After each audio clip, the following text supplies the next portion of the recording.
আসসালামু আলাইকুম। আজকে আমি আপনাদেরকে কিছু টিপস বলবো। যারা করলা ভাজি খেতে পছন্দ করেন না, তারা এইভাবে একবার রান্না করে দেখতে পারেন। সত্যিই খুব ভালো লাগে, একটু তিতাও লাগবে না। করলাতে রয়েছে অনেক পুষ্টিগুণ। আপনি রেগুলার করলা ভাজি খেলে, মানে রেগুলার বলতে ২-৪ দিন পর পর খেলে আপনার শরীরে শরীর ব্যথা হবে না। অনেক উপকার আছে। তো এখানে আমি প্রথমে কড়াইতে একটু বেশি পরিমাণে তেল দিব। তারপরে হচ্ছে পেঁয়াজ কুচিটাও বেশি পরিমাণে দিব, আর কয়েকটা কাঁচামরিচ ফালি দিয়েছি। সাথে হচ্ছে আলু কুচি করে দিয়েছি। আলুটা দিলে হয় কি, করলা ভাজি যারা তিতা পছন্দ করে না তাদের জন্য অনেক ভালো, তিতা ভাবটা বেশি লাগে না। আর এখন আমি এটার মধ্যে আলু ও পেঁয়াজ কাঁচামরিচটা ভাজা ভাজা হয়ে আসার সময় সামান্য একটু হলুদ গুঁড়ো দিয়ে দিব। হলুদ গুঁড়ো দেওয়ার কারণে আলুর কালারটা সাদাটে লাগবে না, একটু হলদে হলদে ভাব সুন্দর লাগবে। তো এটা দিয়ে আমি খুব ভালো করে নাড়াচাড়া করে তারপর যতক্ষণ পর্যন্ত ভালোভাবে ভাজা না হবে একটু অপেক্ষা করব।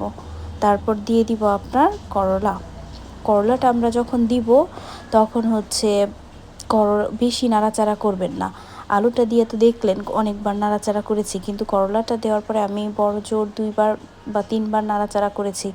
কারণ করলা দেওয়ার পরে যদি আমরা বেশি বেশি নাড়াচাড়া করি, ভাত ঢেকে দেই, তাহলে করলার তিতা ভাবটা উঠে আসে বা করলার কালারটা নষ্ট হয়ে যায়। এইভাবে ভাজি করলে করলাটা দেখতেও যেমন সবুজ থাকবে, তিতাও লাগবে না, খেতে অসাধারণ লাগবে। আপনারা একবার চেষ্টা করতে পারেন। তারপর করলাটা যখন হয়ে আসবে, ঠিক ওই মুহূর্তে আমি করলায় লবণ দিব। কারণ আগে লবণ দিলে হয় কি, করলার তিতা ভাবটা চলে আসে।